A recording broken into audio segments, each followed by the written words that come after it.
The first time I met Marlene Vander, she was yelling at a 12-year-old for riding his bike too fast on the sidewalk. That should have been my warning, but I just moved in, so I chalked it up to a bad day. Spoiler, Marlene is the bad day. I'm Xander Owens.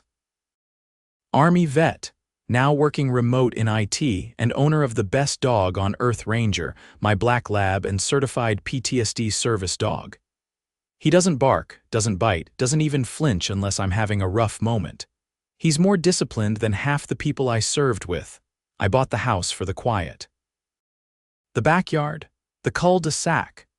But what I didn't realize was that this little slice of suburban heaven came with a demon in yoga pants. Marlene, president of the HOA, she introduced herself the week I moved in. Knocked on my door like she owned the place. Ranger stood quietly beside me, vest on, alert but calm. "Oh," she said, wrinkling her nose like she'd smelled something sour. "I didn't know we allowed pets over 50 pounds in this community." "He's not a pet," I said, already tired. "He's a service dog. Trained and certified." "Right," she said, dragging the word out like it offended her. "We'll see." I should have slammed the door. Instead, I nodded, closed it politely, but not before I saw her glare down at Ranger like he was the problem. Fast forward a week.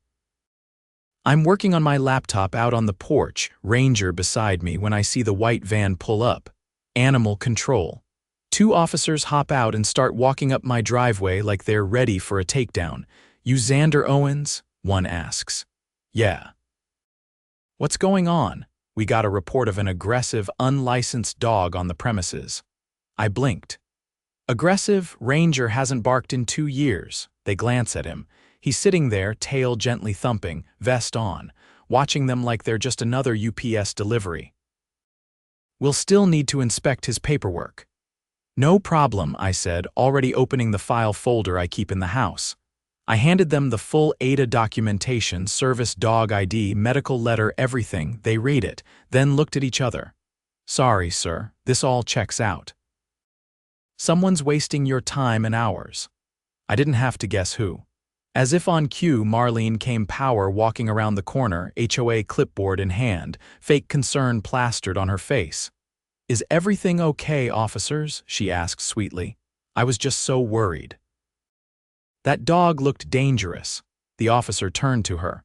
"Ma'am, this dog is a fully certified service animal. You can't call in false reports like this. It's a misdemeanor." Her smile faltered. I was just trying to keep the neighborhood safe."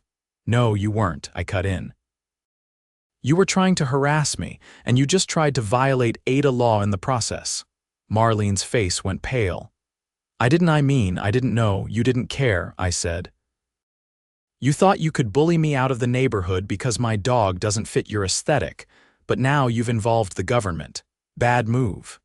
The officers weren't amused. One of them took down her name and HOA title.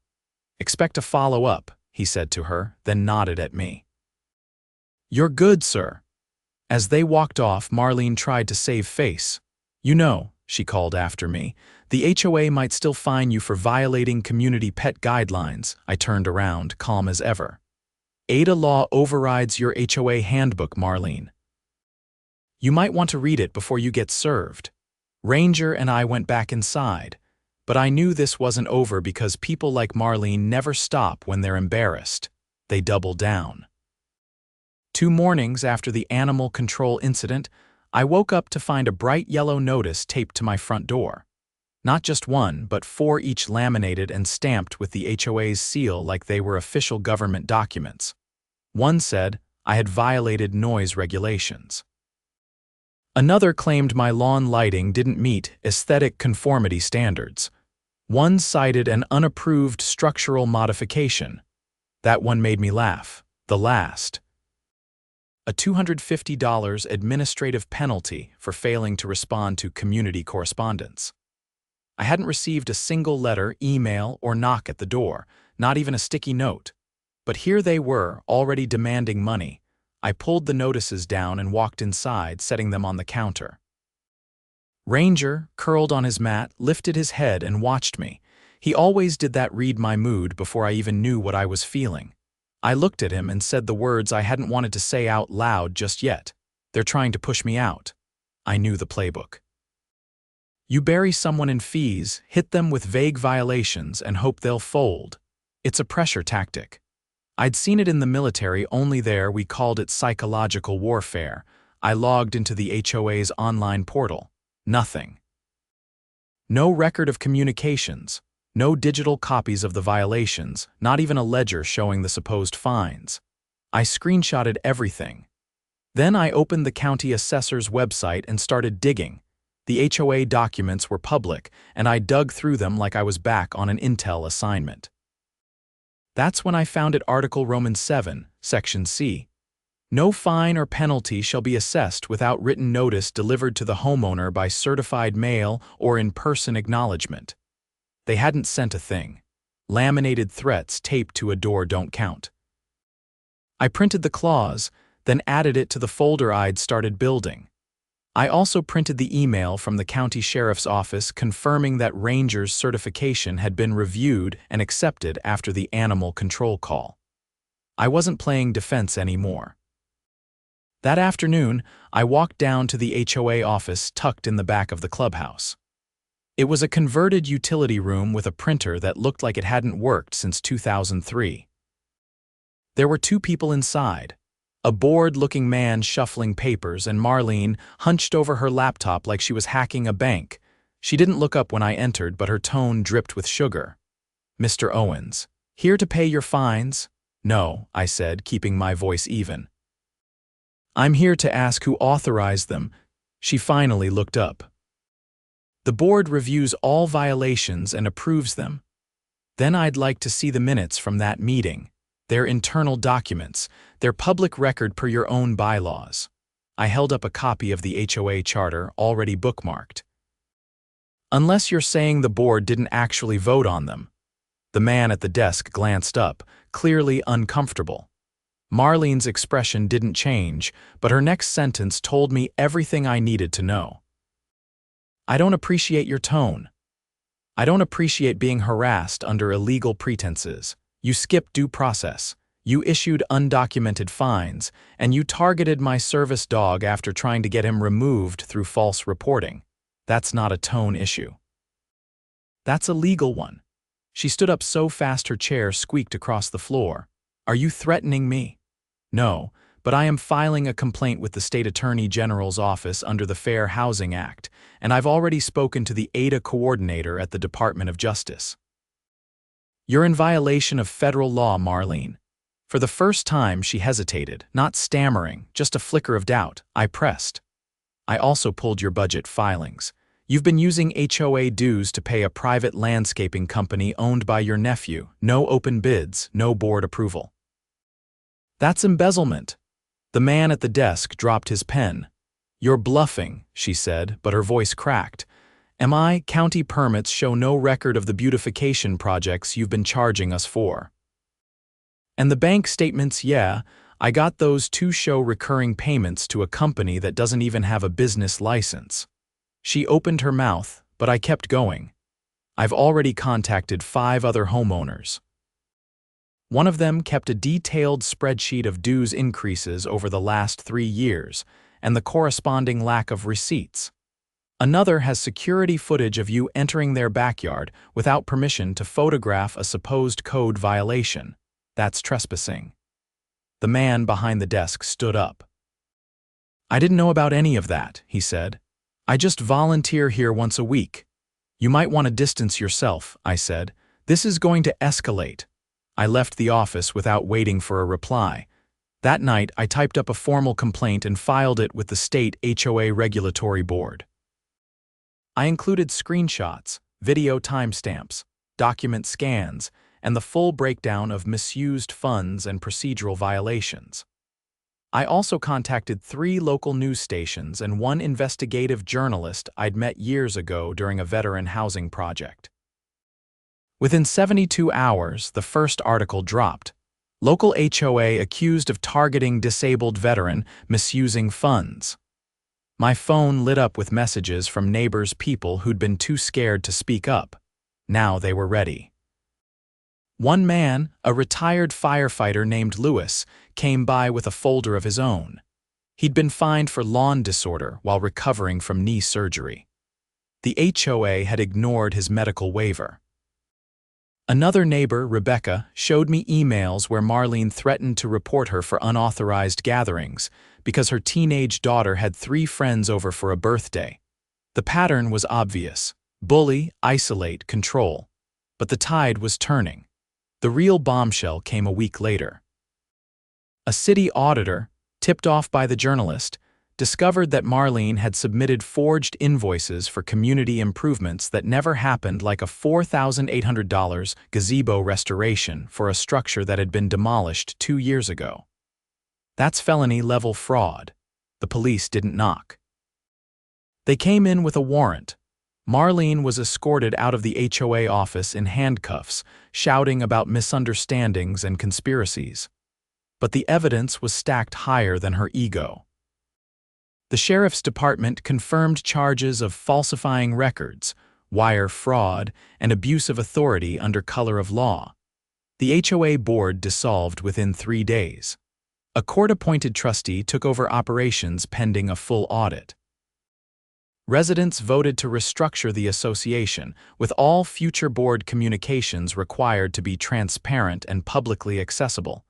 As for Ranger and me, we stayed right where we were. Nobody questioned his presence again. No more laminated threats, no more fake fines.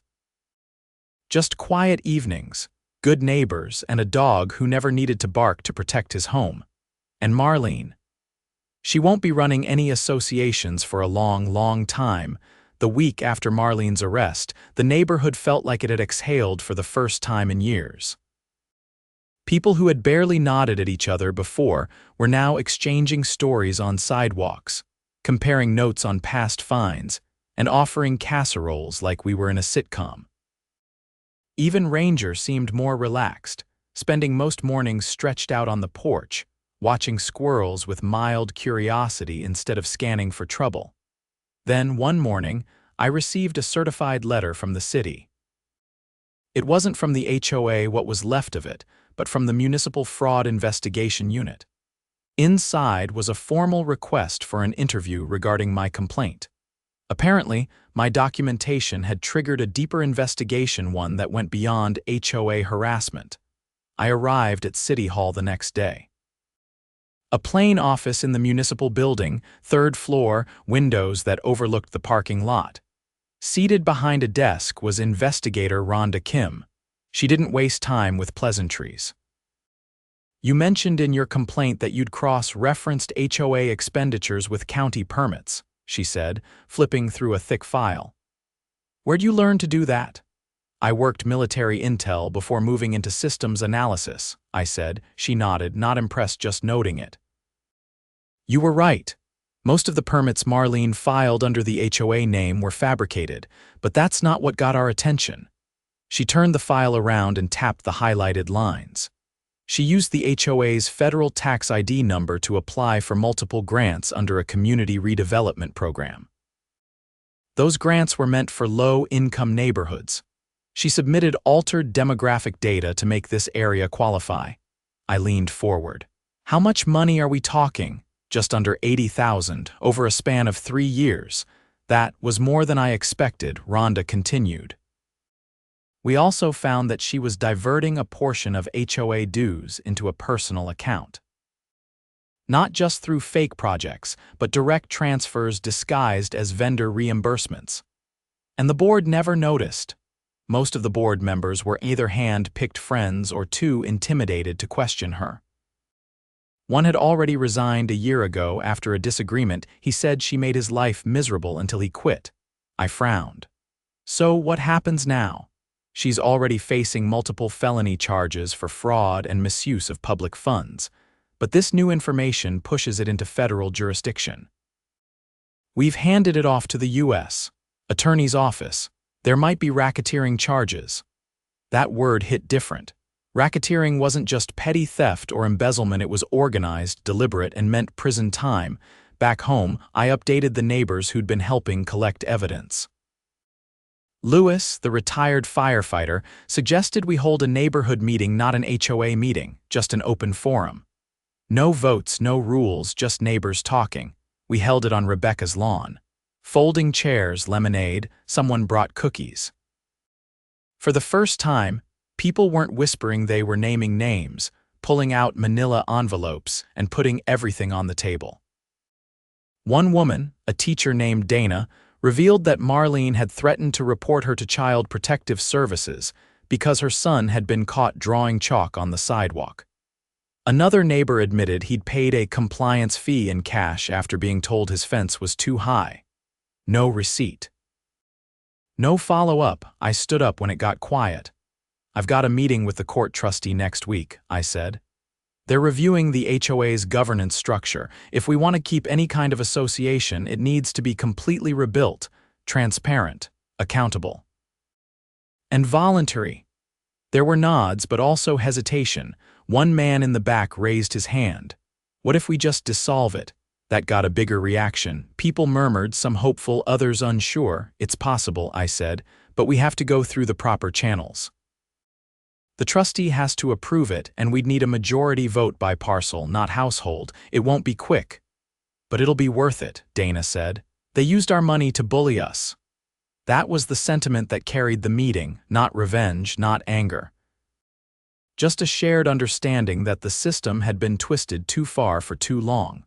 The following week, I met with the trustee, an attorney named Jonathan Harrell, appointed by the county court. He was efficient, polite, and already halfway through reconstructing the HOA's financial records. I've seen worse, he said, scanning a spreadsheet, but not by much. He explained that, due to the scale of the fraud, the HOA's charter had been temporarily suspended. That meant no dues could be collected, no fines issued, and no enforcement actions taken until a full audit was complete. Technically, the HOA exists in name only right now, he said. If the majority of homeowners vote to dissolve it permanently, I'll submit the recommendation to the court. I asked what would happen to the reserve funds. Whatever isn't tied to fraudulent activity would be redistributed proportionally to the homeowners, he said.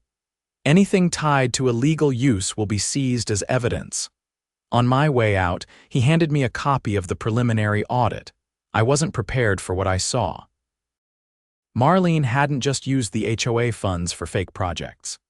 She'd used them to pay for personal vacations, spa treatments, and even a private P.O. box in another city likely to receive grant checks without alerting the local post office.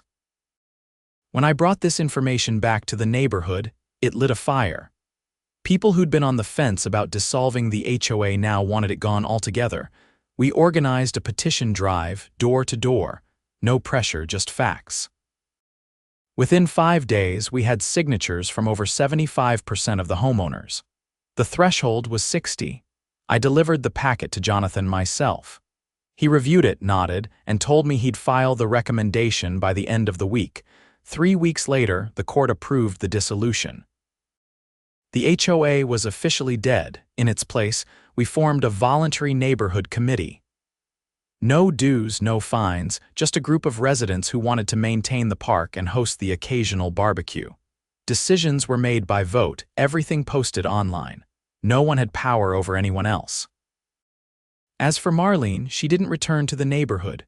Her bail was denied once the federal charges came in. The last update I heard, she was awaiting trial on multiple counts of fraud, wire fraud, and obstruction. The U.S. Attorney's office was pushing for a sentence that could land her behind bars for over 20 years. No one here missed her. One evening, a few weeks after everything settled, I was walking Ranger past the old clubhouse. It still had the faded HOA sign out front, now half covered in ivy. Someone had crossed out the words with a thick line of duct tape. I paused, looking at the building that had once housed a regime of fear, now just a hollow shell. Lewis caught up with me, holding 2 beers. He handed me one without saying anything. "Can't believe it's over," he said finally. "It's not over," I replied. "We just took the wheel back." He nodded, then pointed at Ranger. "That dog's more qualified to run this neighborhood than anyone who's ever been in that office." Ranger didn't react. He just sat at attention like he always did, watching the street like it was his job. And maybe now, for the first time in a long time, it was just a quiet street again. 3 months after the HOA was dissolved, the neighborhood looked and felt like it had been peeled out of a pressure cooker. Lawns weren't obsessively trimmed anymore, but they were still tidy. Kids rode scooters without anyone holding a clipboard. The old clubhouse had been cleared out, and the locks changed by order of the court trustee. A community tool library now operated out of the storage room, run by volunteers from the street. I'd stopped checking my mailbox with dread. Instead, I got handwritten invites to block cookouts, handwritten thank you cards from neighbors who'd found the courage to get involved, and once, a drawing of Ranger done by a 6-year-old who dubbed him the real mayor. That part made Ranger wag his tail for 20 minutes straight. But one loose thread refused to stay buried. Her name was Stephanie Daltry. She'd been on the HOA board, not one of the loud ones, not part of Marlene's inner circle, but she'd signed off on enough violations to make herself known. After the audit, she'd vanished for a while, claiming she'd been out of town dealing with family issues. No one bought it. Then she started resurfacing. First it was subtle, walking the neighborhood in workout clothes, nodding politely but not saying much. Then came the whispers that she was thinking of organizing a neighborhood alliance, that it wasn't an HOA, just a community trust, that some folks had expressed interest in reviving a formal structure. I heard all this from Rebecca, who ran into her in the grocery store. She was vague, Rebecca said, leaning on her car door as I helped unload bags. But she's definitely sniffing around, said some people are worried about property values. The same dog whistle Marlene used before she tanked her own reputation. I wasn't worried, not yet. But it meant someone needed to keep an eye open. The next day, I got a visit from a man in a gray blazer holding a slim leather briefcase and a badge from the State Department of Financial Regulation. His name was Arjun Patel. He had questions about HOA financial records, specifically about off-the-books expenditures tied to a vendor called Westwood Consulting. I invited him in.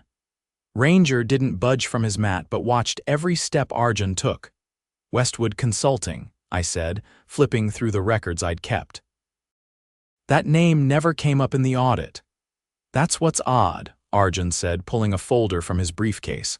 Because it came up in a federal grant application tied to this HOA, a recent one. I stared at him.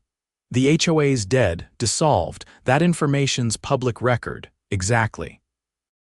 Someone used the tax ID number for a defunct HOA and submitted a grant request for community resilience upgrades, emergency lighting, backup generators, storm drains.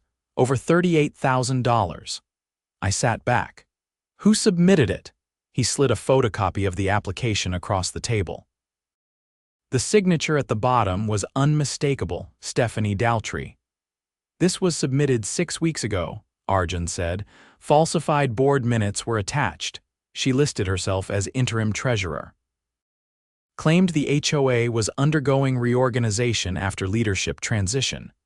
She committed federal grant fraud, I said, already pulling my phone from the counter. Yes, and that's not all. He pulled out a second document. We contacted the listed vendor for the upgrades, Westwood Consulting. It's not a real company, it's a shell. Registered to a P.O. box in a neighboring county. The box is rented under a business license tied to a relative of hers, and she's already received the first disbursement. How much? $15,000. I stared at the paper so long my eyes blurred.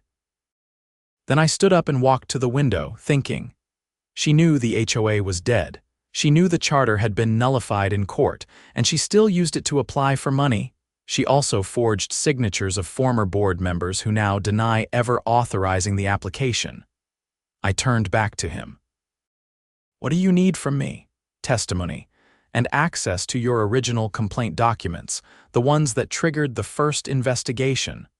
I'll have them organized by tonight. He nodded.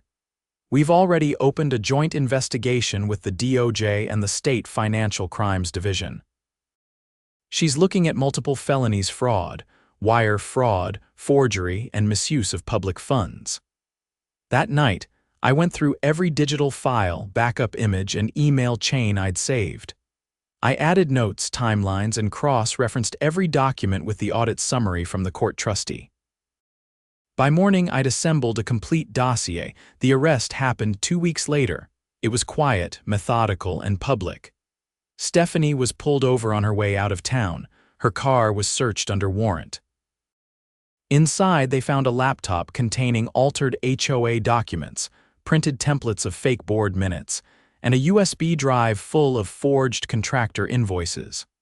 Neighbors watched from porches as she was placed in the back of a cruiser. Mouth tight, face red, sunglasses doing nothing to hide the panic. This time, there were no excuses. The local news covered it within hours. Former HOA member arrested in second wave of neighborhood fraud scandal. The story exploded, and with it came a final reckoning. The state attorney general issued a statement the following week confirming that between Marlene and Stephanie, over $112,000 in fraudulent financial activity had been uncovered, most of it tied to federal or state-level grant programs. A full ban was placed on both women from serving on any board, committee, or nonprofit entity involving public or private funds for life. Stephanie's trial was scheduled to follow Marlene's. Facing both state and federal charges, her attorney floated a plea deal. She'd already agreed to repay the funds, but it wouldn't save her from prison time. The neighborhood held one last meeting, not to vote, not to decide anything, just to reflect. We gathered in the park, under string lights powered by a quiet generator someone had brought from home. No speeches. Just people passing around lemonade, watching kids chase fireflies, and listening to the kind of silence that only exists when the weight of fear has finally lifted. Lewis sat beside me on one of the benches, holding a plate of ribs and watching the kids run in loops around the old picnic tables. "You think anyone's gonna try something like that again?" he asked. I shook my head. "Not after this. Not in this neighborhood." He looked down at Ranger, who was lying at my feet, eyes closed, belly rising and falling with the rhythm of a dog who knew his job was done for the night. "Funny," Lewis said. "All of this started with a dog." I nodded. "Not just a dog, the wrong target." A few people drifted over to thank me, then drifted away again. Nobody lingered too long. It wasn't about me, it was about all of us. About what happened when people stopped being afraid to speak and started listening to each other instead. The next morning, I got up early and took Ranger for a walk. We passed the old clubhouse. A new plaque had been nailed to the door. Community Resource Center. Open Saturdays. All welcome. There was no mention of rules, fines, or oversight, just a handwritten schedule taped beside it: gardening club, movie night, repair workshop. That was enough. As we turned the corner back toward home, I noticed the chalk drawings on the sidewalk. A rocket ship. A house. A stick figure smiling beside a dog with big ears and a bigger tail. Ranger stopped to sniff it, then looked up at me, tail flicking once. The neighborhood wasn't perfect, but it was free. It was ours. And no one, no HOA, no clipboard tyrant, no fake treasurer was ever going to take that from us again.